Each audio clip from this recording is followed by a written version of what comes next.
अगर ऐसे कोई आवाज में इशू हो तो प्लीज मुझे बता दिया करना बीच में। ठीक।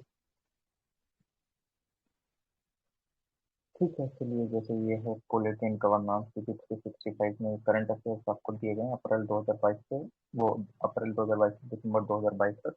अभी इसका अपडेटेड मटेरियल भी निकला है। अपडेटेड क्या कि ये जनवरी से फरवरी का निकालता है, फिर अपडेटेड मटेरियल 2 निकालता है मई तक का, तो ये दिसंबर 2022 तक है। और वैसे भी मंथली मैगजीन कर रहे हैं तो हमको तो ये इजी पड़ेगा। फरवरी की मंथली मैगजीन कर रहे थे। तो इसमें कौन कौन से टॉपिक है? एक तो इशू रिलेटेड टू कॉन्स्टिट्यूशन करेंगे, एक functioning of parliament state centre state relation, judiciary, election, important legislature bill, state executive करना। ठीक। ये सब टॉपिक है। कितने पेजेस में कवर है? आई थिंक 60 पेज है ना। आई होप कि मैं इसको कर पाऊँ पूरे अच्छे से। लेकिन सिंपल चीजें वही करेंगे जो हमारे प्रीलिम्स के लिए अच्छे से जरूरी है। ठीक। ऐसा नहीं कि आप बोलेंगे मेंस पर्सपेक्टिव से, मेंस पर्सपेक्टिव से अभी नहीं करेंगे, जितना भी जरूरी है उतना करेंगे। तो जैसा आपको पता है ईडब्ल्यूएस, जो कि इश्यूज रिलेटेड टू कॉन्स्टिट्यूशन वाले हैं, सबसे first topic economically weaker section, quota. आपको पता है इसको कॉन्स्टिट्यूशनल करार दे दिया गया है। 5 जजेस की बेंच बैठी थी सुप्रीम कोर्ट ने इसकी कॉन्स्टिट्यूशनैलिटी को सही माना है कि ये संविधानिक है, असंवैधानिक नहीं है। डीवाई चंद्रचूड़, एम बेलाजी, 3 जजेस और थे तो उन्होंने काफी, जबकि डीवाई चंद्रचूड़ जी इसके डिसफेवर में थे। लेकिन इसको ये कह के करार दे दिया गया। मैं थोड़ा सा बता देता हूँ। इसमें क्या इशू चल रहा था? ईडब्ल्यूएस के ऊपर सीआईएल दायर करी गई थी कि जो 1992 का इंदिरा स्वामी केस था, इंदिरा स्वामी केस में ये बोला गया था कि आपको overall total reservation economic and weaker socially backward classes को जो रिजर्वेशन है वो 50% से ऊपर नहीं जाना चाहिए। मतलब टोटल जितना आप रिजर्वेशन दे रहे हैं, जैसे जैसे आप ओबीसी को 27% दे रहे हैं, एससी को, एसटी को, इन सबको जो टोटल रिजर्वेशन है वो 50% के ऊपर नहीं जाना चाहिए। अब ईडब्ल्यूएस में क्या, ईडब्ल्यूएस में 10% अलग से रिजर्वेशन दिया। 10% अलग से रिजर्वेशन देने के कारण वो जो 50% वाली लिमिट थी इंदिरा स्वामी केस की, उसको वो आगे एक्सीड कर गया। वो हो गया 60% के आसपास, मतलब 60, 89 के आसपास, क्योंकि 15% एसटी को मिलता है, 7.7% के आसपास एसटी वगैरह को। तो वो 50% की लिमिट को क्रॉस कर गया, तो सुप्रीम कोर्ट में पीआईएल दायर हुई कि ये इंदिरा स्वामी केस वाली जजमेंट को ब्रेक कर रहा है। तो फिर इसके ऊपर तमाम पीआईएल दायर हुई। बाद में 5 जजेस की बेंच बैठी। 5 जजेस की बेंच ने इस चीज को ऑब्जर्व करा, तो उन्होंने बताया क्या कि ये जो इंदिरा स्वामी केस के ऊपर बताया जा रहा है कि ये इंदिरा स्वामी केस की जजमेंट को क्या कर रहा है, ब्रेक कर रहा है, ऐसा नहीं है। क्यों? क्योंकि उन्होंने उस चीज को क्लैरिफिकेशन दिया कि Indira Swamy judgment only valid on backward classes. मतलब अगर आप रिजर्वेशन दे रहे हैं बैकवर्ड चीजों पर, बैकवर्ड कम्युनिटीज को, वहां पे कोई भी एक इकोनॉमिक क्राइटेरिया पे 50% का वो वैलिड नहीं है। जबकि इकोनॉमिक वीकर सेक्शन को जो रिजर्वेशन दिया गया है वो इकोनॉमिक क्राइटेरिया के बेसिस पे दिया गया है। मतलब वहां पे एक बार लिमिट जो है ईडब्ल्यूएस में, वो क्या है आपकी बैकवर्डनेस नहीं है, वो है आपकी इनकम वगैरह, वो है आपकी इकोनॉमी। जैसे कि 8 लाख से आपकी इनकम ज्यादा नहीं होनी चाहिए, 8 लाख के अंदर में होनी चाहिए, आपका एक लैंड होना चाहिए। मतलब इस तरीके से जो जो सारा क्राइटेरिया है वो आपका इकोनॉमिक क्राइटेरिया है।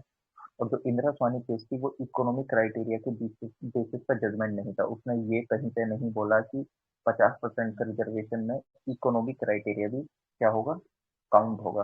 तो इस चीज को बोला गया कि ये वायलेट नहीं करता है। किसको वायलेट नहीं करता है? इंदिरा स्वामी केस को।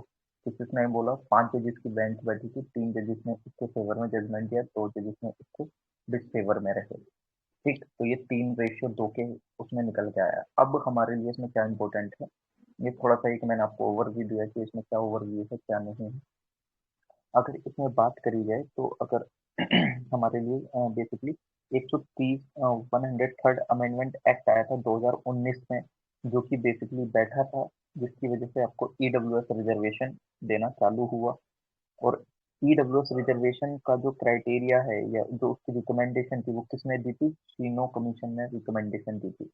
ठीक। सीनो कमीशन ने उसकी रिकमेंडेशन दी थी कि मतलब इस तरीके से रिजर्वेशन होना चाहिए। 2019 के अंदर में 103 माह संविधान संशोधन हुआ और उसके बाद ईडब्ल्यूएस रिजर्वेशन दे दिया गया। ठीक। किस किस में? एजुकेशन में और पब्लिक एम्प्लॉयमेंट में। एजुकेशन इन द सेंस कि आपको मतलब किसी कॉलेज में एडमिशन वगैरह से रिलेटेड, या एम्प्लॉयमेंट में जैसे कि आपको यूपीएससी में मिलता है रिजर्वेशन वगैरह, तो आपका एजुकेशन और पब्लिक एम्प्लॉयमेंट में ये रिजर्वेशन देना स्टार्ट हो गया था 2019 में।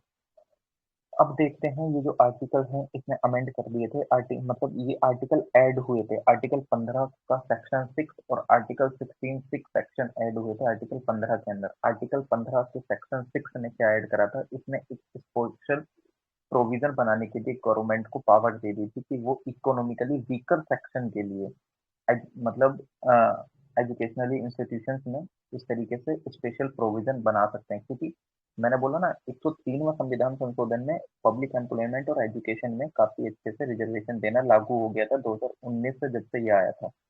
तो उसके लिए आर्टिकल मेंशन होना भी जरूरी था, तो आर्टिकल 15C ऐड हुआ 103वें संविधान संशोधन के लिए। ठीक, क्योंकि ऑलरेडी आर्टिकल 15(4) और 15(5) रिजर्वेशन प्रोवाइड करा रहे थे आपके ओबीसी, एससी, एसटी इन सबको।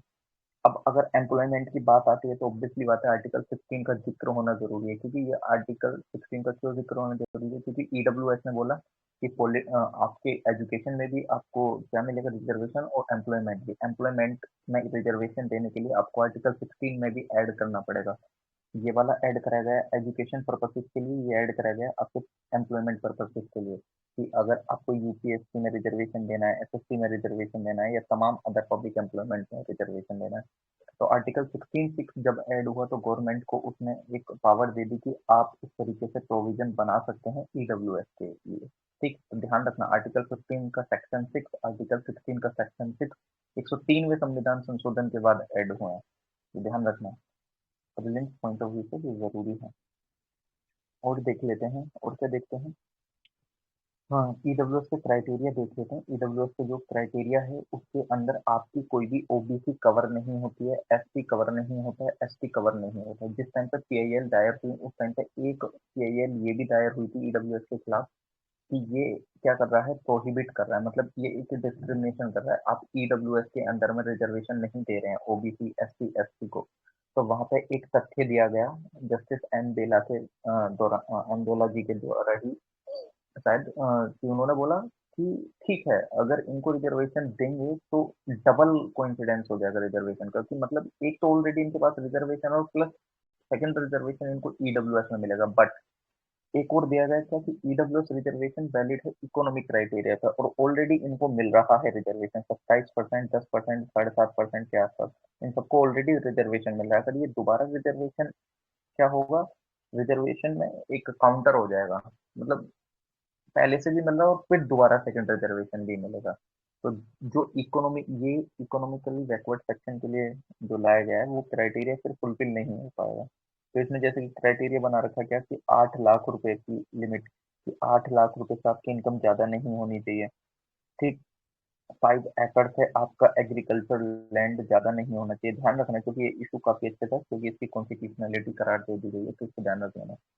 रेसिडेंशियल फ्लैट आपका 1000 स्क्वायर फीट से ज्यादा का नहीं होना चाहिए। रेसिडेंशियल प्लॉट आपका 100 गज से ज्यादा का नहीं होना चाहिए। ठीक, ध्यान रखना कितना, 8 लाख से ज्यादा इनकम नहीं होनी चाहिए, 5 एकड़ से ज्यादा एग्रीकल्चर लैंड नहीं होना चाहिए। जिस घर में आप रह रहे हैं रेसिडेंशियल फ्लैट आपका 1000 स्क्वायर फीट से ज्यादा नहीं होना चाहिए। एक रेसिडेंशियल प्लॉट जो कि आपकी म्यूनसिपैलिटी में अगर जैसे हम प्लॉट वगैरह ले लेते हैं, तो वो 100 गज से ज्यादा नहीं होना चाहिए, 100 स्क्वायर यार्ड से ज्यादा नहीं होना चाहिए। ठीक, तो इसको ध्यान रखिएगा। ये जो मैंने ये केसेस वही जनहित अभियान वर्सेस यूनियन ऑफ इंडिया का केस, उसी पे ही निकल के आया है। ये ईडब्ल्यूएस का जजमेंट की कॉन्स्टिट्यूशनली करार है। उन्होंने बोला कि ये बेसिक स्ट्रक्चर का भी हनन नहीं करता है। जिसमें ये बोला गया है कि ये जो पीएल दायर करी गई थी उसमें बोला गया कि बेसिक स्ट्रक्चर का भी हनन करता है, बट सुप्रीम कोर्ट ने बोला नहीं, it is not violate basic structure of the constitution. इसको ध्यान रखना। ओके, बाकी तो मैंने आपको बता ही दिया इलेक्ट्रॉनिक केस में कैसे करा था। ओके, ठीक। आई होप कि आपको ये चीज इसमें समझ आई होगी कि नहीं आई होगी। अब ओबीसी का थोड़ा सा एक देख लेते हैं। ओबीसी के अंदर आपने देखा सर होगा, एक ओबीसी के क्रीमी अंदर, लेयर बताइएगा, क्रीमी हाँ लेयर। हाँ हाँ, ठीक ठीक। ओबीसी के अंदर भी दो क्राइटेरिया होते हैं रिजर्वेशन के लिए, एक होता है क्रीमी लेयर, एक होता है non creamy layer. Creamy layer का ये होता है कि क्रीमी लेयर वालों को रिजर्वेशन का फायदा ज्यादा नहीं मिलता है, क्योंकि क्रीमी लेयर में वो लोग आते हैं जो कि काफी अच्छे से गवर्नमेंट ऑफिशियल्स हैं, गवर्नमेंट में नौकरी कर रहे हैं। ठीक, चाहे वो मतलब इन द सेंस की ग्रुप ए की सर्विसेज वगैरह कर रहे हैं, या जिनकी इनकम मतलब 8 लाख से ज्यादा है। ठीक, और इनकम ज्यादा होने के साथ साथ ग्रुप ए ग्रुप बी के काफी अच्छे से ऑफिसर्स वगैरह भी हैं, तो वो आप उनको रिजर्वेशन नहीं मिलता है। ठीक, और ये जो टर्म थी क्रीमी लेयर, ये कौन से कमीशन के दौरान आई थी? 1971 में सांथानाम कमीशन के द्वारा ये टर्म को इंट्रोड्यूस करा गया था, क्रीमी लेयर। ठीक, इंदिरा स्वामी।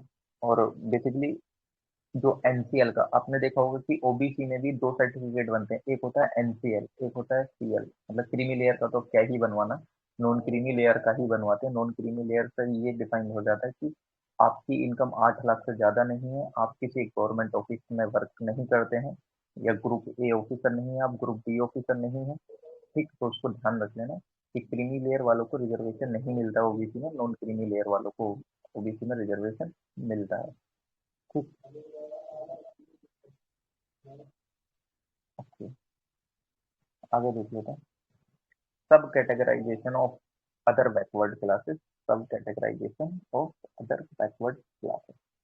ठीक, अच्छा एक बार उससे पहले एक बार ये कंफर्म करिए, आवाज आ रही है मेरी तो नहीं आ रही है? नहीं। आ रही है सर।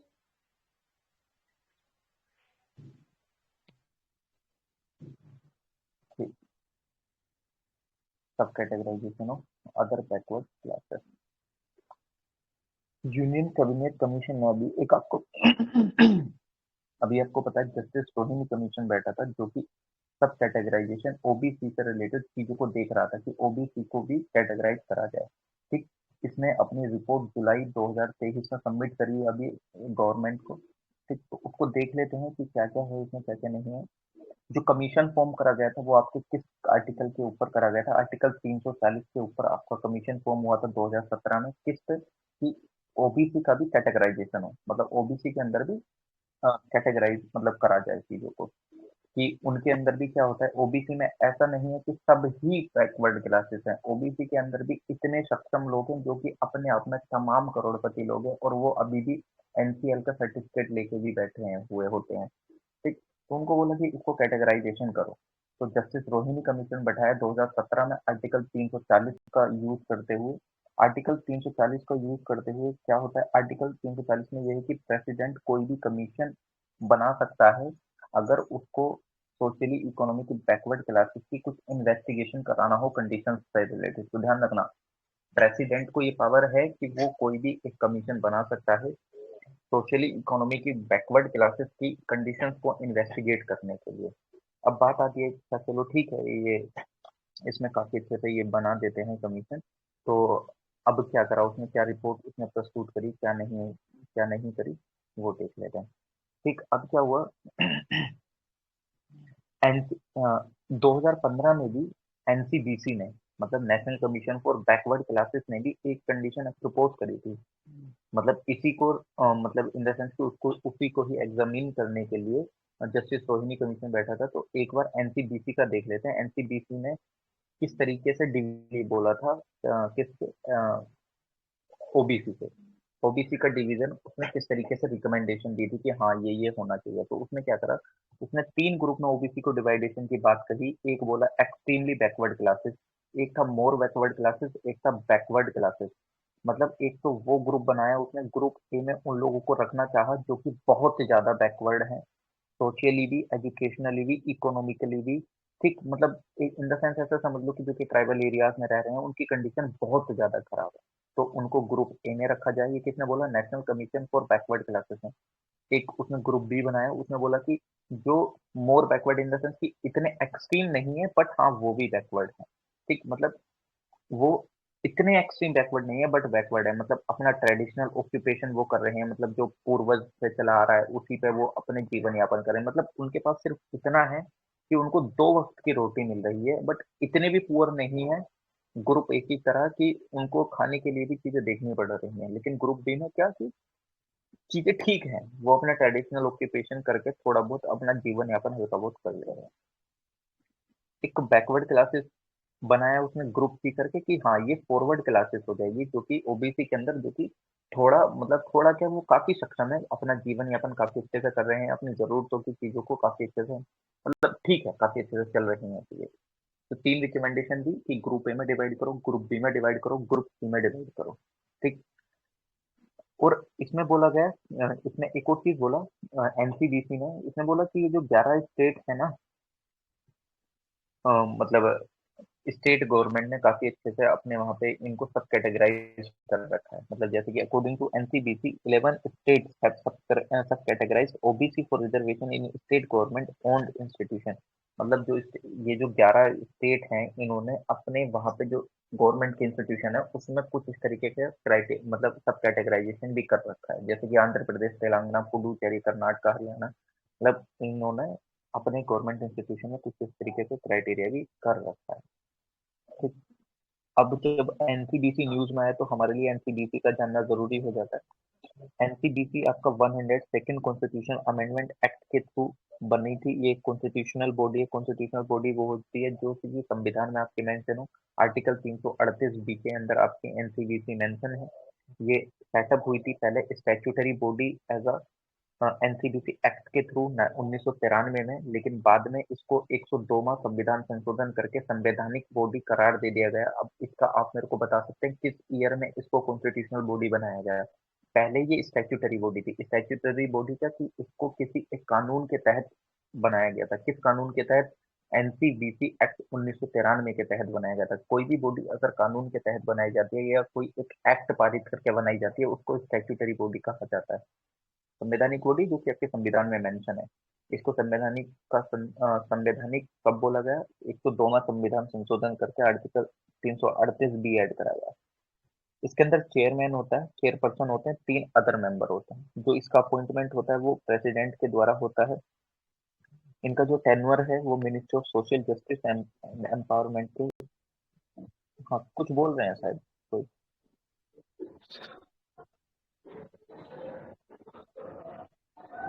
कुछ बोल रहे हैं आप?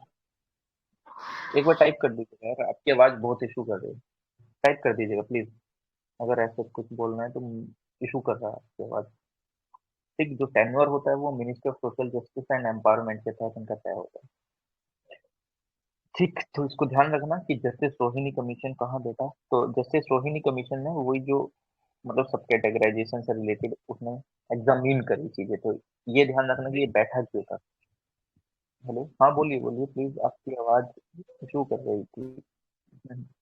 बोलिए बोलिए, क्या बोल रहे हैं? हेलो।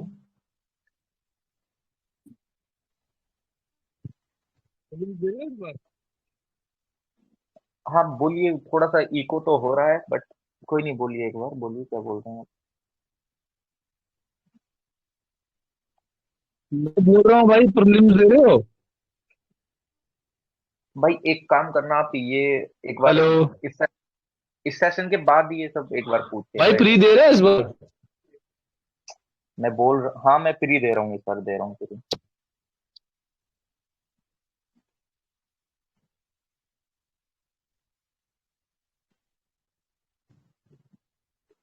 चलिए ठीक, देख लेते हैं आगे, है ना। तो ये ध्यान रखना जस्टिस सोहिनी कमीशन क्यों बैठा, उसको क्या क्राइटेरिया था, एनसीबीसी ने क्या रिकमेंडेशन दी, एनसीबीसी किस के तहत बॉडी बनती है, कौन सा आर्टिकल है, क्या नहीं है। तो total prelims point of view से बहुत इंपॉर्टेंट है। आर्टिकल 340, एनसीबीसी की रिकमेंडेशन, और एनसीबीसी स्टैट्यूटरी बॉडी कब से, एनसीबीसी को कब कॉन्स्टिट्यूशनल बॉडी बनाया गया, ऑल आर ठीक।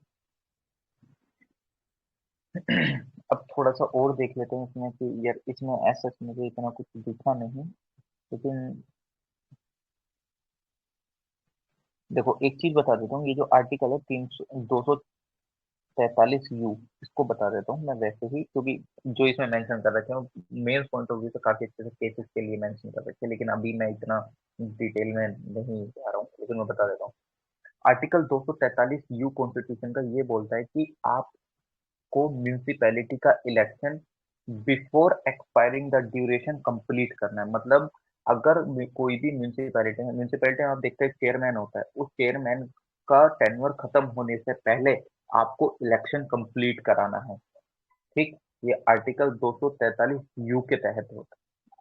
और ये कौन करता है? आपको हाई कोर्ट भी आपकी गवर्नमेंट को इस तरीके का नोटिफिकेशन दे सकता है।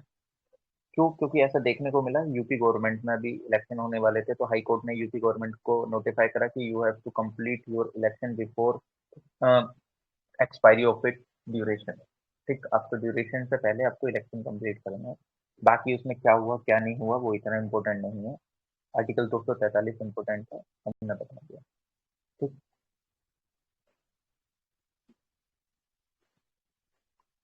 नेक्स्ट क्वेश्चन, नेक्स्ट टॉपिक क्या है? Uniform civil code. Uniform civil code आप सभी जानते हैं।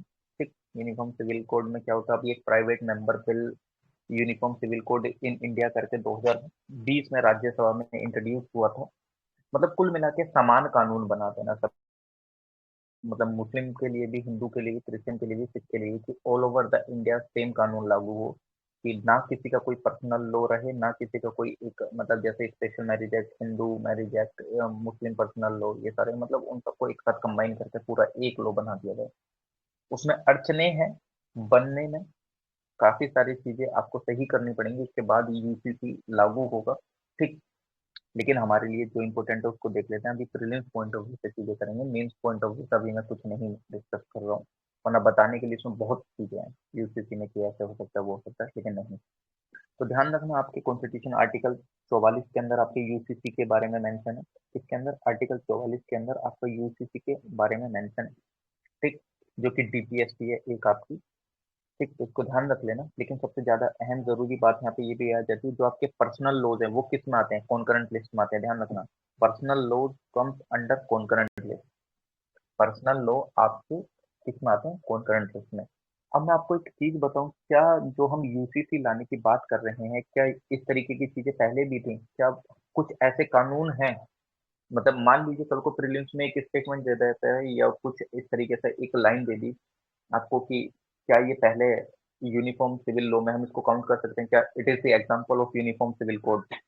ठीक, तो हाँ, प्री इंडिपेंडेंस की बात करूं, 1840 में लैक्स लॉ की रिपोर्ट के बेसिस पे यूनिफॉर्म कानून बनाए गए थे, एविडेंस से रिलेटेड, कॉन्ट्रैक्ट से रिलेटेड। ठीक, एविडेंस से रिलेटेड मतलब एक तरीके से 1840 में आपके ब्रिटिश गवर्नमेंट ने यूनिफॉर्म लॉज बनाए थे। मतलब ऐसा नहीं था कि वो मुस्लिम के लिए अलग क्राइम है, मतलब अगर किसी ने मर्डर कर दिया तो मुस्लिम को अलग सजा दी जाएगी, हिंदू को अलग, क्रिश्चियन को अलग, सिख को अलग। तो लैक्स लॉ की रिपोर्ट 1840 में ब्रिटिश गवर्नमेंट के द्वारा कुछ क्राइम से रिलेटेड यूनिफॉर्म लॉज बनाए गए थे। एक एविडेंस एक्ट पढ़ते होंगे, इंडियन एविडेंस एक्ट 1892 करके। तो एविडेंस एक्ट जो है वो मुस्लिम्स पे भी वही वैलिड है, हिंदू पे भी, सिख पे भी, क्रिश्चियन पे भी।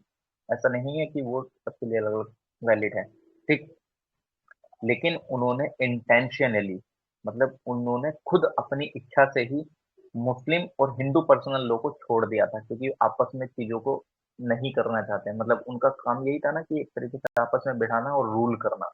तो अगर वो चाहते उस टाइम पर 1840 में, भाई उनकी मोनार्की चल रही थी, वो अगर कुछ भी लॉ पारित करते आप कुछ नहीं कर सकते थे। ठीक, क्योंकि उस टाइम पर वो काफी अपने वर्चस्व पे थे, लेकिन उन्होंने हिंदू और मुस्लिम पर्सनल लॉ को जानबूझ के ही छोड़ दिया उस चीज को। अब उसके पीछे क्या कारण था क्या नहीं वो आप भी जानते हैं, हम भी जानते हैं। ठीक, और मतलब मेंस के पर्सपेक्टिव से हम डिस्कस करेंगे तब और डिटेल में देखेंगे। ठीक, 1940 में गवर्नमेंट ने एक फॉर्म करा, बीएन राव कमेटी। उन्होंने बोला कि जो हिंदू लॉ है उनको कोडिफाई कर दिया जाए। ठीक, जिससे कि वुमेन को इक्वल राइट मिले, मतलब सारी वुमेन को इक्वल राइट मिले। मतलब प्री इंडिपेंडेंस भी इस तरीके की चीजें हो रही थी। डॉक्टर, यार सच बता रहा हूँ, ये विकास जी बेगुर्ती की बहुत सही बात लगती है कि गर्ल्स को, उनको डॉक्टर बी आर अम्बेडकर को बहुत अच्छे से मतलब वो करना चाहिए। मतलब कि हाँ यार, वो एक भगवान का दर्जा ही है, क्योंकि जो वुमन को राइट देने वाला इंसान था वो वही था। वरना आज वुमेन को उस तरीके के राइट भी नहीं मिलते जो उस इंसान ने वो जो करके गए हैं। लिटरली वो बहुत अच्छे से चीजों को करके गए। पोस्ट इंडिपेंडेंस की बात करें तो पोस्ट इंडिपेंडेंस में भी काफी अच्छे से हुआ। अगर आप देखते हैं, सरदार वल्लभ भाई पटेल ने फंडामेंटल राइट जो कमीशन, मतलब फंडामेंटल राइट पे जो एक उसको अपनी कमेटी बनाई थी, जो कि कॉन्स्टिट्यूशनल असेंबली में आपको पता है तमाम कमेटी थी। तो ऐसा नहीं है कि फंडामेंटल राइट आपके लिए अलग है, मेरे लिए अलग है, किसी क्रिश्चियनिटी के लिए अलग है, सिख के लिए अलग है, सबके लिए फंडामेंटल राइट है ना। तो ये कुछ चीजें हैं जो कि आपको बताती भी हैं कि हाँ इस तरीके की चीजें हैं। ठीक, तो इसको ध्यान रख लेना ना। और ये आपका स्पेशल मैरिज एक्ट 1954, ये सिविल मैरिज से रिलेटेड आपको, चाहे कोई भी सिटीजन है और किसी भी रिलीजन का, वो बेसिकली आपको उसी में, मतलब स्पेशल मैरिज एक्ट में काफी अच्छे से उसका यूज होकर मैरिज हो सकती है। जैसे कि आपको पता है अभी किसकी मैरिज अभी सुर्खियों में थी, क्या नाम है उनका, अरे यार कौन सी एक्ट्रेस है वो, जो फहाद के साथ, जो सपा के नेता, उनके साथ उन्होंने शादी करी है। मैं तो नाम भी भूल गया उस एक्टर का, एक्ट्रेस जो है वो Swara Bhaskar. Special marriage act 1954 के तहत ही तो उसने शादी करी है, जो अपना कोर्ट मैरिज वगैरह करा है। कोर्ट मैरिज करा था ना उसने पहले, तो स्पेशल मैरिज एक्ट तो वो लड़का मुस्लिम था, वो हिंदू थे, तो वो कैसे कर पाता है स्पेशल मैरिज एक्ट। तो these are the laws which define की हाँ कुछ तरीके से इस तरीके से चीजें थी। ठीक, तो आप इन सब चीजों को देख सकते हैं, है ना। लेकिन इसमें अगर मैं कुछ और प्रीलिम्स पॉइंट ऑफ व्यू से कुछ देखना चाहे तो हमारे लिए क्या इंपॉर्टेंट है क्या नहीं है ना। तो अगर आप देखते हैं, मैं आपको बता देता हूँ पहले प्रीलिम्स पॉइंट ऑफ व्यू से कि जो गोवा है वो आपका केवल एकमात्र भारत का एक ऐसा स्टेट है जिसके अंदर यूसीसी है। जो आपका चल रहा था पोर्टुगीज सिविल कोड 1867, वो लगातार अब तक की, मतलब लगातार चल रहा है। अब आप बोलेंगे कि वहां तो चलना ही है, ऑब्वियसली बात है भाई, वो चलना ही है। क्यों चलना है? गोवा की अगर आप पॉपुलेशन देखो वहां पे क्रिश्चियनिटी है, लेकिन आप वही यूसीसी अगर यूपी में लाने लगे, बिहार में लाने लगे, दंगे हो जाएंगे भाई। यहाँ पे मैक्सिमम जो कम्युनिटी है आपको हिंदू मुस्लिम ये पूरा देखने को मिलेगा। ठीक, जबकि गोवा की अगर आप देखते हैं स्टेटस तो वहां पे आपको क्रिश्चियनिटी, और वहां पे पुर्तगीज का रूल था 1961 में, तो वो अलग हुआ है। वो रूल आज तक भी चल रहा है, तो इस वजह से वहां पे काफी अच्छे से यूसीसी लागू करना आसान है। लेकिन वहीं पे आप यूसीसी लागू कर देंगे यूपी बिहार महाराष्ट्र वगैरह इन सब स्टेट में एकदम से ही, तो चीजें बद से बदतर हो जाएंगी। तमाम बहुत चीजें देखने को मिलेंगी, आपकी सोशल डिसहार्मनी स्टेट में इतनी लार्ज स्केल पे हो जाएगी आप संभाल नहीं पाओगे, लॉ एंड ऑर्डर आपके ताक पे रख दिया जाएगा। बिकॉज यहाँ मतलब लोग काफी अच्छे से सेंटिमेंट्स जुड़े हुए हैं रिलीजियस चीजों से। तो आपको धीरे धीरे चीजें करके वो होंगी, लेकिन एकदम से नहीं कर सकते हैं कि एकदम से बोले कि यार गोवा में तो है। भाई गोवा का सिनेरियो देखो और अदर सिनेरियो देखो, तो आपको पता चलेगा। ठीक, तो इसको ध्यान रख लेना। मतलब ऐसे कि इसमें इतना कुछ केस में कुछ इंपॉर्टेंट जजमेंट भी हैं जो कि यूसीसी से रिलेटेड अगर आप देखेंगे तो काफी अच्छे से आए थे। शाहबानो केस 1985 का आप काफी अच्छे से जानते हैं। एक एमएस जॉर्डन दिन एसएस चोपड़ा का केस था 1985 में, सरला मुदगल का केस था। ठीक, मतलब सरला मुदगल के केस में ये बोला गया कि पार्लियामेंट को फ्रेम करने की जरूरत है ये यूसीसी को, जिससे कि नेशनल इंटीग्रेशन काफी अच्छे से हो और आइडियोलॉजिकल कॉन्ट्रडिक्शन रिमूव हो जाएंगी। मतलब कुल मिला के सरदार मुदगल केस 1995 में पार्लियामेंट को एक वो दिया गया कि हाँ कि यूसीसी आप बनाइए तो काफी अच्छे से चीजें आगे चल पाएंगी। ठीक, एस एस चोपड़ा वाले केस में भी यही बोला गया। मिस जॉर्डन बिन डे वर्सेस यूनियन वो एस एस चोपड़ा 1985 के केसेस में भी कि हाँ भाई आपको यूनिफॉर्म सिविल कोड मैरिज और डाइवोर्स से रिलेटेड बनाने की जरूरत है, जो कि कोर्ट के द्वारा बोला गया था। शाहबानो केस में आप जानते ही हैं, उन्होंने भी इस चीज को आउटलाइन करा कि हाँ भाई कॉमन सिविल कोड आना चाहिए। ठीक, बेसिकली है ना, शाहबानो का केस की आप चीजें जानते हैं क्या हुआ क्या नहीं। तो ठीक है, थर्ड टॉपिक इम्पोर्टेंट है जो कि हमारे लिए हो गया। हेट स्पीच देख लेते हैं। हेट स्पीच से रिलेटेड अभी एनसीआरबी ने एक डाटा कोट करा है जिसके अंदर 500% का राइज देखना मिला है हेट स्पीच के अंदर पिछले 7 सालों के अंदर में, अगर आप देखेंगे तो। सबसे पहली बात तो हेट स्पीच हमारे यहाँ कहीं भी किसी भी कानून में डिफाइन नहीं है कि क्या हेट स्पीच है। बिकॉज मान लो कि आप लोगों ने कोई एक स्टेटमेंट दिया, वो मेरे लिए एक हेट स्पीच का काम कर रहा है, लेकिन सामने वाले पर्सन के लिए वो सही है, तो यू कैन नॉट डिफाइन कि उस बंदे ने शब्द सही बोलने की गलत बोला है। वो एक टाइम पे एक इंसान के लिए शब्द गलत हो सकते हैं, लेकिन एक टाइम पे वही सेम शब्द दूसरे इंसान के लिए सही भी हो सकते हैं। तो देर इज सम कॉन्ट्राडिक्शन कि सबसे पहली बात तो हमारे यहाँ डिफाइंड ही नहीं है कि हेट स्पीच किसको बोला जाए। ठीक, बट हम इससे रिलेटेड केसेस को डील कर लेते हैं आईपीसी के सेक्शन 153 ए 295 ए के तहत। ठीक, इसको देखिएगा, लेकिन हमको जानना जरूरी प्रीलिमिनरी पॉइंट ऑफ व्यू से क्या है कि कुछ हमारे कॉन्स्टिट्यूशनल प्रोविजंस देख लेते हैं जो किस तरीके की चीजों को बताते हैं कि नहीं बताते हैं। मतलब हेट स्पीच के अराउंड हमारी कुछ लेजिस्लेशन, अगर मैं कॉन्स्टिट्यूशनल की बात करूं, कॉन्स्टिट्यूशन में आर्टिकल 19(2) है जो कि सिटीजन को एक राइट देता है, right to freedom of speech. मतलब वो उसको बोलने का अधिकार देता है, एक्सप्रेशन का अधिकार देता है, बट उस पर रीजनेबल रेस्ट्रिक्शन है क्या, कि उनको पब्लिक ऑर्डर, डिसेंसी और मोरालिटी के तहत उन पे रेस्ट्रिक्शन लगाया जा सकता है। ऐसा नहीं है कि आप कुछ भी चीजें बोलेंगे, पब्लिक ऑर्डर में चीजें गलत हो रही हैं, मोरालिटी, डिसेंसी, तो उन पे आपको उन चीजों को रेस्ट्रिक्ट करा जाएगा। मतलब सिंपल इन द सेंस कि आपके फंडामेंटल राइट भी तब तक वैलिड है जब तक सामने वाले के अधिकारों का हनन नहीं हो रहा है। वरना आप फ्रीडम ऑफ स्पीच का हवाला देते हुए सामने वाले को तो आप कुछ भी कर देंगे, फिर तो कभी कोई डिफामेशन का केस बनेगा ही नहीं। आईपीसी 499 500 के तहत राहुल गांधी जी के ऊपर डिफामेशन का केस बना। अगर आर्टिकल 19(2) का डायरेक्टली इस तरीके से यूज होता कि फ्रीडम ऑफ स्पीच है, मैं तो कुछ भी बोल सकता हूँ, तो डिफामेशन के केस कभी जिंदगी में निकल के ही नहीं आते। तो यानी कि there is some reasonable restriction. आप तब तक काफी अच्छे से आपका फ्रीडम ऑफ स्पीच वैलिड है जब तक आपके सामने वाले व्यक्ति के अधिकारों का हनन नहीं हो रहा है। तो ध्यान रखना इस चीज को, इस पर रेस्ट्रिक्शन होती है। आईपीसी क्या बोलती है, आईपीसी 1860 सेक्शन 153 ए, 153 बी, 298, ये काफी अच्छे से आपके हेट स्पीचेस से रिलेटेड चीजों को डील करते हैं कि अगर आपने स्पीच दे दी है, किसी रिलीजियस सेंटीमेंट को हर्ट कर दिया है, नेशनल इंटीग्रेशन को आपने हर्ट करा है अपने शब्दों से, तो उन चीजों के तहत आपके खिलाफ मुकदमा दायर करेगी पुलिस, एफआईआर आपके खिलाफ हो जाएगी।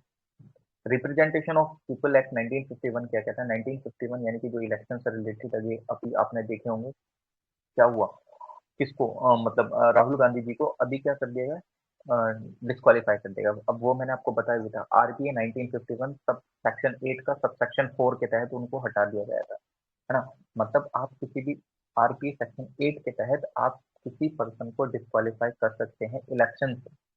ठीक, इफ अगर वो कन्विक्ट है, फ्रीडम ऑफ स्पीच, एक्सप्रेशन वगैरह का इलेजिटिमेट यूज अगर उसने करा है पब्लिक में, या उनके सेंटिमेंट हर्ट करे हैं, तो you can directly disqualify a person under RPA 1951 section 8। और काफी अच्छे से ये जो इसके पीछे का प्रोसीजर है वो मैंने आपको मतलब मैंने डिस्कस भी करा था, केस भी डिस्कस करा था मैंने, ठीक, काफी अच्छे से।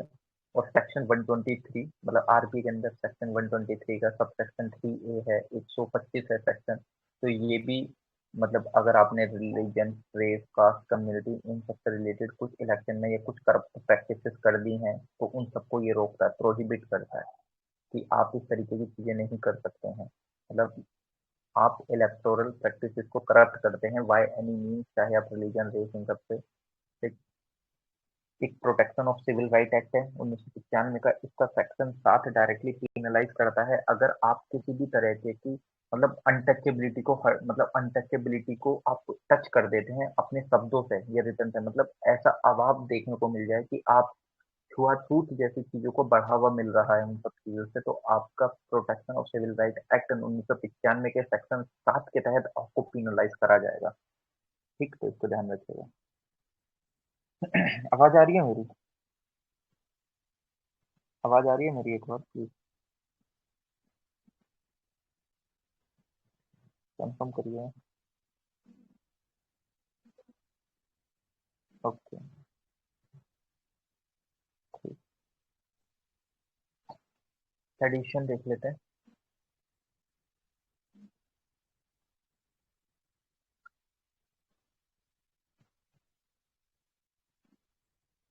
मतलब कुछ नहीं, ये जो आपका सेडिशन का लो लगता है 124 ए के तहत, तो उनको बोला कि गवर्नमेंट को इस प्रोविजन को रिकंसिडर करना चाहिए, क्योंकि इससे क्या होता है कि आप डायरेक्टली किसी को भी, अगर किसी ने गवर्नमेंट के खिलाफ कोई चीज बोली, तो आप डायरेक्टली उसको 124 का यूज करते हुए उसको क्या कर सकते हैं, उसको जेल में डाल सकते हैं कि हमारी नेशनल इंटेग्रिटी को ये खतरा हो रहा है इस तरीके से। ठीक, तो हमारे लिए इसमें इम्पोर्टेंट क्या है, इम्पोर्टेंट इसमें ऐसा तो इतना कुछ नहीं है यार, इतना बैकग्राउंड थोड़ी देखना है हमको, हिस्ट्री थोड़ी लिखनी है, इतना जानना है कि हाँ भाई 124 ट्रेडिशन से रिलेटेड अगर आपने गवर्नमेंट या इन सब के खिलाफ कुछ ऐसे बोला जो कि आपकी नेशनल इंटीग्रिटी का हनन कर रहा है, तो आपको डायरेक्टली सेक्शन 124 का यूज करके आपको पिनलाइज करा जाएगा, आपको सेडिशन लगा दिया जाएगा, सेडिशन के चार्ज लगा दिया जाएगा। आपको पता है ना, महात्मा गांधी जी का सेडिशन के चार्ज लगते ही तो उनको जेल में डाला जाता था, है कि नहीं। तो हमारे लिए इसमें इम्पोर्टेंट है कि आप ये ध्यान रख लेना कि लॉ कमीशन ऑफ इंडिया ने 2018 में ये बोला था कि इसको रिपील कर देना चाहिए, इसको हटा देना चाहिए, सेक्शन 124 ऑफ ये जो आईपीसी का, इसको हटा देना चाहिए सेडिशन से रिलेटेड जो है। ठीक, अभी अगर आप देखें तो कुछ सुप्रीम कोर्ट के केसेस भी थे ट्रेडिशन से related. Kedarnath versus state of Bihar का केस निकल के आया था 1962 में। सुप्रीम कोर्ट में उसने ये बोला था जो सिटीजन का राइट है क्रिटिसाइज करना, कमेंट करना गवर्नमेंट पे या उसके एक्शन को, बट तब तक जब तक वो कोई एक वायलेंस प्रोवोक ना कर दें, उनके कमेंट उनके शब्द जो भी कहे गए हैं गवर्नमेंट के खिलाफ या कुछ भी, वो तब तक उनके पास वो राइट है, राइट टू क्रिटिसाइज, वो कर सकते हैं गवर्नमेंट को कमेंट कर सकते हैं, बट किसी भी तरीके से वॉयलेंस को कोई वो ना मिले प्रोत्साहन। PLB versus state of Kerala का केस था 1982 में। सुप्रीम कोर्ट ने ये बोला कि क्रिटिसाइजिंग पार्लियामेंट और जुडिशियल सेटअप को सेडिशन के उसमें नहीं आना चाहिए। ठीक, ठीक है ना, तो इसको ध्यान रख लेना। ऐसा भी इतना इसमें कुछ इम्पोर्टेंट नहीं है। प्रिवेंटिव डिटेंशन देख लेते हैं। प्रिवेंटिव डिटेंशन, आपको पता है प्रिवेंटिव डिटेंशन आपके आर्टिकल 22 के तहत काफी अच्छे से होते हैं। प्रिवेंटिव इन द सेंस कि कुछ भी, मतलब अगर सरकार को ये अंदेशा हो जाए कि बेसिकली अगर हम कोई लॉ में चेंज करेंगे तो ये लीडर या ये ये व्यक्ति कुछ आपत्तिजनक चीजें करके मतलब आपके सोसाइटी में डिसहारमनी फैला सकते हैं, तो उनको डिटेंड कर लिया जाता है। मतलब उनको इस तरीके से जेल में नहीं डाला जाता, उनको डिटेंड कर लिया जाता है, उनके घर में ही डिटेंड कर देंगे 6 महीने के लिए। मतलब उनको रेस्ट्रिक्शन लगा देंगे, बाहर ना निकलने पे, गैदरिंग करने पे, किसी से ना मिलने पे, इस तरीके की चीजें वो कर देते हैं। आपको पता है जिस टाइम पे आर्टिकल 370 का मुद्दा चल रहा था तो उस टाइम पे काफी अच्छे से तमाम लीडर्स को डिटेन कराया गया था उनके घर में। ठीक, तो उससे रिलेटेड देख लेते हैं हमारे लिए क्या इंपॉर्टेंट है क्या नहीं है। तो सबसे पहले मैं आपको कॉन्स्टिट्यूशनल सेफ गार्ड बता देता हूँ जो कि प्रिवेंटिव डिटेंशन से रिलेटेड दिए गए हैं कि नहीं। आर्टिकल 22 का सेक्शन ये बात करता है कि आप किसी भी पर्सन को बिना उसको इन्फॉर्म करे डिटेन नहीं कर सकते हैं। आर्टिकल 22 का सेक्शन ए कि आप किसी भी पर्सन को without any information you can not detain. ठीक, तो इसको ध्यान रखिएगा। और आप उसका जो अधिकार है कि मीन्स अगर वो किसी से कुछ चीजें कंसल्ट करना चाह रहा है या लीगल प्रैक्टिस में चीजें देखना चाह रहा है तो आप उसके उस राइट को भी नहीं छीन सकते हैं। ठीक, तो उसको ध्यान रखना। आर्टिकल 22 का सेक्शन 2, आर्टिकल 22 का सेक्शन 2 ये बोलता है कि अगर जैसे कि आपने किसी पर्सन को या किसी मतलब मान लेते हैं ना, जैसे पुलिस ने डिटेंड कराया किसी को या एफआईआर मतलब उसके खिलाफ कोई कंप्लेन थी, उसको उठा के पुलिस ले आती है तो उसको 24 घंटे के अंदर में मजिस्ट्रेट के सामने पेश करना होता है। 24 घंटे से ज्यादा आप किसी को पुलिस स्टेशन में डिटेन नहीं कर सकते हैं, उसको बंदी बना के नहीं रख सकते हैं, बट वो 24 घंटे में आपकी हॉलीडेज काउंट नहीं होंगे, गवर्नमेंट हॉलीडेज वगैरह ये सब आपके काउंट नहीं होते हैं। आर्टिकल 22 का सेक्शन 3 बोलता है कि ये जो ऊपर वाले दोनों प्रोविजन है 22 का ए और 22 का 2, ये दोनों प्रोविजन उस पर्सन पे लागू नहीं होते हैं जिस पर्सन को मतलब इन द सेंस मतलब जिसको डिटेन करा गया है किसी प्रिवेंटिव, मतलब मैंने बोला ना किसी एक्टिविटीज वगैरह को रोकने के लिए या इन सब को करने के लिए, तो वो उस पर्सन पे लागू नहीं होंगे ऊपर वाले जो दो चीजें हैं, जो दो लो देखें। आर्टिकल 22 का सेक्शन 4 ये बोलता है किसी भी पर्सन को 3 महीने से ज्यादा आप डिटेन नहीं कर सकते हैं। अगर आपको डिटेन भी करना है तो किसी एक एडवाइजरी बॉडी ने उसको कंफर्म करा हो कि हाँ 3 महीने से ज्यादा इसको कर लेते हैं। 3 महीने से ज्यादा आप किसी पर्सन को उसके घर में हाउस अरेस्ट या डिटेन करके नहीं रख सकते हैं। ठीक, तो इसको ध्यान रखना। आर्टिकल 27 का बी क्या बोलता है, किसी भी पर्सन को 3 महीने से ज्यादा बिना ओपिनियन के डिटेन रखा जा सकता है इफ अगर सरकार ने कोई कानून बना रखा है इस तरीके का और वो मतलब उसमें मैक्सिमम क्राइटेरिया डिफाइंड है। ठीक, तभी या तो आपको एडवाइजरी आर्टिकल 22 के चौथे सेक्शन के तहत आपको एडवाइजरी बॉडी के तहत आप 3 महीने से ज्यादा रख सकते हैं, बट 27 बी में ये बोल दिया कि इफ अगर कोई सरकार का पार्लियामेंट के थ्रू कोई कानून पास है तो काफी अच्छे से उस पीरियड को बढ़ाया भी जा सकता है। मतलब बढ़ाया इन द सेंस कि जो पीरियड वो डिफाइंड है उस कानून में, ठीक, तो वो ज्यादा दिन के लिए भी डिटेन काफी अच्छे से रह सकते हैं। तो इसको ध्यान रखिएगा। इसमें एज सच आपको प्रिलिम्स पॉइंट ऑफ व्यू से जानने वाली चीज तो ये की थी, और तो भाई नहीं है जहाँ तक मैं आपको चीजें बता रहा हूँ। ठीक, लेकिन मैं आपको चीज इसमें एक बता देता हूँ कि कुछ आपके केस निकल के आए थे प्रिवेंटिव डिटेंशन से रिलेटेड, जो सुप्रीम कोर्ट वगैरह के केसेस, जो जुडिशियल प्रोनाउंसमेंट, मतलब जुडिशियल केसेस, जो ये सब चीजें से रिलेटेड थे, उनको देख लेते हैं। बट उससे पहले एक बार और कंफर्म करो, आवाज आ रही है मेरी कि नहीं? Please, anyone confirm. आवाज आ रही है मेरी?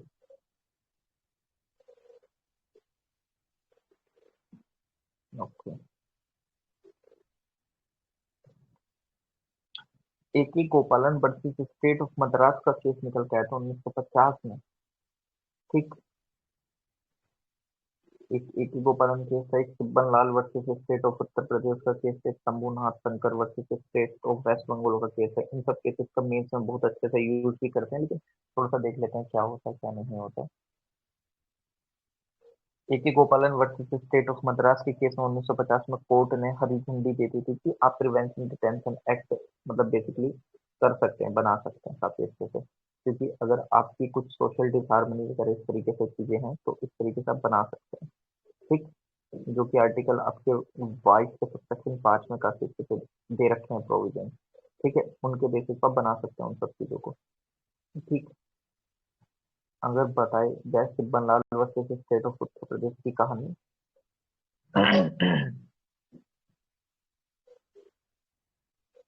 सुप्रीम कोर्ट ने ये बोला सिब्बन लाल वर्सेस स्टेट ऑफ उत्तर प्रदेश के केस में कि सुप्रीम कोर्ट कोर्ट रूम जो है इस तरीके से वो नहीं है कि वो रियलिटी के केसेस में जाकर फैक्ट चेक करे कि किन बेसिस पर आपके डिटेनमेंट करा गया है कि नहीं करा गया। ठीक।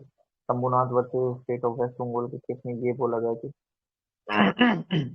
कि कुछ समय मतलब कुछ बार मतलब कुछ ऐसी स्थिति आ जाती है जिस स्थिति में कुछ इस तरीके के एक्सट्रीम स्टेप्स लेने पड़ जाते हैं सिक्योरिटी को मेंटेन करने के लिए कंट्री की। तो मतलब इन द सेंस ऐसे नहीं कि उनको यूज ना करा जाए, उन्होंने ये बोला कि हाँ ठीक है अच्छी बात है, बट कुछ समय ऐसी कंडीशन आ जाती है जिस टाइम पे इस तरीके की चीजों को यूज करना पड़ेगा।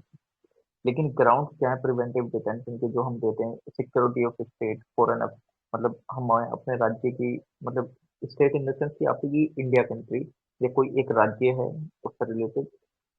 ठीक है, उसको सिक्योर करना है, कुछ आपको ऐसा लग रहा है कुछ गतिविधि हो सकती है, तो उस ग्राउंड पे आप प्रिवेंटिव डिटेंशन में रख सकते हैं security of state foreign affairs और सिक्योरिटी ऑफ इंडिया के बेसिस पे, पब्लिक ऑर्डर के मेंटेनेंस के बेसिस पे, इसेंशियल सर्विसेज या डिफेंस सप्लाईज के बेसिस पे। ठीक। ये कुछ ग्राउंड्स हैं जिनके बेसिस पे आप प्रिवेंटिव डिटेंशन काफी अच्छे से कर सकते हैं। तो ध्यान रखिएगा इन सब चीजों को। अनलॉफुल एक्टिविटीज प्रिवेंशन एक्ट आपका देखने को मिलता है। अभी आपको पता था सेंटर ने पॉपुलर फ्रंट ऑफ इंडिया को अनलॉफुल एसोसिएशन करार दे दिया था यूएपीए 1967 के तहत। ठीक। हमारे लिए अब यूएपीए जानना जरूरी हो जाता है। यूएपीए क्या था ये, मतलब ये जो एक्ट था ये इनेक्ट करा गया था काफी अच्छे से। जो अनलॉफुल एक्टिविटीज कोई भी कर रहा है, चाहे इंडिविजुअल है चाहे कोई और एसोसिएशन है, ठीक, या कोई भी कुछ भी, इन ये अगर इंडिविजुअल या एसोसिएशन टेररिस्ट एक्टिविटीज में संदिग्ध पाई जाती है तो वो काफी अच्छे से यूएपीए 1967 एक्ट के तहत उनको डील करा जाएगा।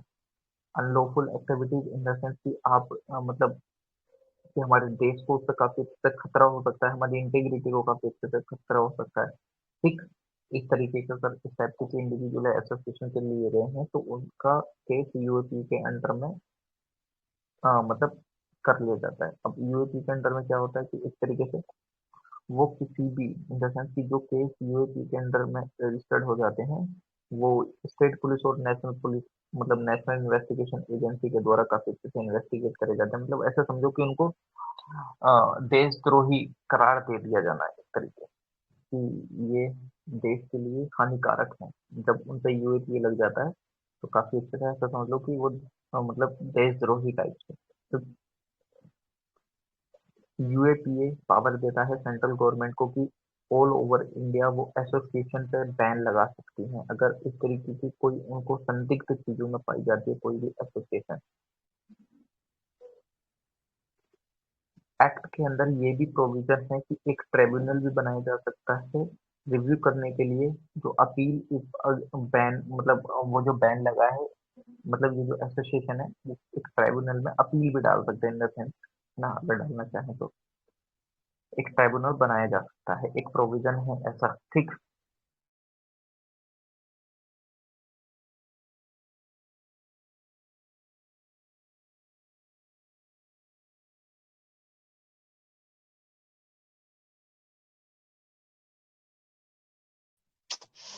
हेलो, मेरी आवाज आ रही है यार?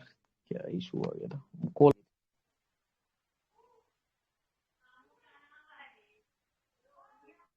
हेलो, प्लीज यार कंफर्म करना एक बार कि आवाज आ रही है, आ रही है कॉल आ सर, गई थी आ जब रही नहीं। है। ठीक। ओके ओके ओके, तो यानी कि इंडियन नेशनल और फॉरेन नेशनल के ऊपर भी चार्ज लगा के यूएपीए का एक्ट उनको भी इस तरीके से रखा जा सकता है अंदर में। मतलब यूएपीए आपका फॉरेन नेशनल पे भी और इंडियन नेशनल पे तो हो गई, फॉरेन नेशनल पे भी लागू होता है इस तरीके से। तो ध्यान रखना है, इस चीज को आप ध्यान रख सकते हैं। और अगर कोई भी क्राइम कमिट करा गया है फॉरेन लैंड पे, आउटसाइड इंडिया, तो वहां पे भी इस तरीके से आपको यूएपीए के अंडर में रखा जा सकता है। मतलब किसी भारतीय ने बाहर जाके इस तरीके की चीजें करी हैं, तो उस पे भी यूएपीए लगा के उसको उसके अंदर रखा जाएगा। ठीक, उसके ऊपर भी यूएपीए लग जाए। मान लो कल को जाके कोई व्यक्ति आईएएस ज्वाइन कर लेता है, तो उस पर यूएपीए लग जाएगा बहुत अच्छे से। ठीक, यूएपीए के कुछ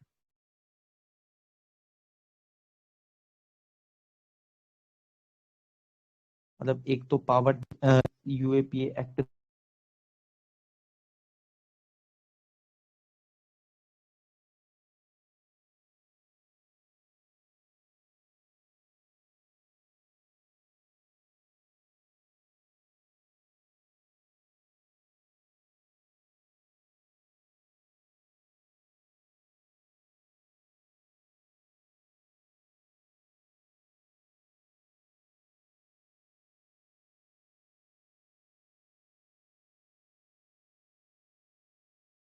आपकी वॉइस नहीं आ रही है।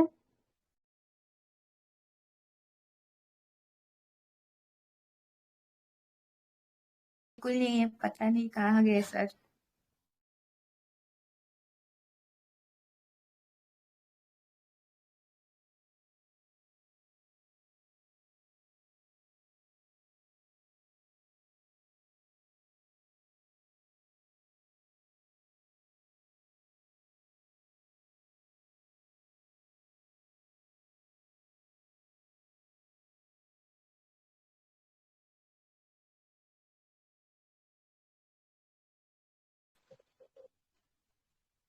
हेलो, यार, आवाज आ रही है मेरी कि नहीं आ रही है? यार कॉल आ गई थी बीच में यार। अच्छा ठीक है, मैं लास्ट की चीजें बता देता हूँ, फिर हम ये कर लेंगे। वैसे भी 1 बज गया है, फिर हम 3 बजे से क्या करेंगे दूसरा सेशन। लेकिन ये जो चीज लगी थी बता देता हूँ। यूएपी के अंडर में गवर्नमेंट को, सेंट्रल गवर्नमेंट को पावर होती है कि वो किसी भी एक, मतलब इन द सेंस कि किसी भी एक इंडिविजुअल को या एसोसिएशन को वो टेररिस्ट संदिग्ध में अगर पाया जाता है, तो उसको एक तरीके से देशद्रोह का चार्ज उस पर काफी अच्छे से लगा देती है ना।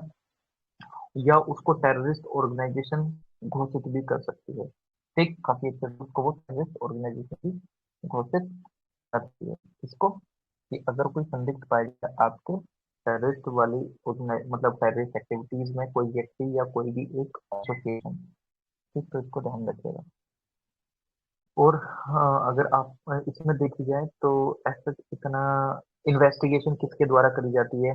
एनआईए इसमें संदिग्ध होती है, एनआईए के द्वारा आपकी इन्वेस्टिगेशन करी जाती है। लेकिन डेप्यूटी सुपरिटेंडेंट या assistant commissioner of police ACP की रैंक का होना चाहिए या उससे अबव का होना चाहिए, तो वो इसमें इन्वेस्टिगेशन करते हैं। तो इसको ध्यान रखें। बाकी ऐसा इसमें कुछ नहीं है। तो 3-4 टॉपिक हो गए हैं, धीरे धीरे इसको पीटी 365 पॉलिटी को खत्म कर लेंगे। 66 पेज हैं, 9 पेज, 9-10 पेज हो गए हैं, 10 पेज के आसपास, जल्दी फिनिश हो जाएगी। तो ऐसे अगर कोई भी डाउट है उस जो भी हमने टॉपिक करे हैं आपको लगता है तो प्लीज बता सकते हैं।